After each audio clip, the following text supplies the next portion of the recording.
ఖమ్మం జిల్లాలో BJP party Yuva Morcha విభాగంలో పనిచేసే సాయి పవన్ హత్యకు గురయ్యారు. రోడ్డుపై వేగంగా వెళుతున్న వాహనదారుణ్ణి స్పీడ్ తగ్గించుకుని వెళ్లంటూ సాయి హితవు పలికారు. దీంతో వాహనదారుడు సాయిపై కత్తితో దాడి చేశాడు.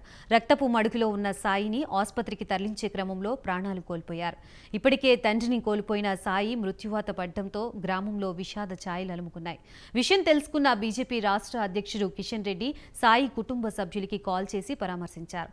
నేరస్తుల్ని పట్టుకుంటా మీకు న్యాయం జరిగేలా చేస్తామని హామీ ఇచ్చారు. మరణం గురించి మీతో మాట్లాడుతుందంటే మా అందరికీ మా యువమోర్చా జిల్లాకి చాలా బాధాకరంగా ఉంది. ఇలా ఖమ్మం జిల్లాలో యువత పెడదవ పట్టడానికి ముఖ్య కారణం పోలీసుల యొక్క నిర్లక్ష్యం. ఎందుకంటే ఈ యొక్క ఖమ్మం టౌన్లో విపరీతంగా నడుస్తున్నటువంటి మద్యం బెల్ట్ షాపులు కానీ, అదేవిధంగా గంజాయి కానీ, అదేవిధంగా డ్రగ్స్ కానీ ఈ యొక్క కట్టడి చేపట్టడం వల్ల యువత పెడదవబడుతుంది. దీనికి ఇలా సాయి అనే వ్యక్తి రోడ్డు మీద వేగంగా పోతున్న బండిని ఇంత స్పీడ్గా పోతుందని చెప్పినందుకు ఇలా అతను చాకు అంటే ఇలా కత్తులు తీసుకొని ఖమ్మం నగరంలో తిరుగుతున్నటువంటి సంఘటనలు ఇంటెలిజెన్స్ వ్యవస్థ ఎడిపోతుంది.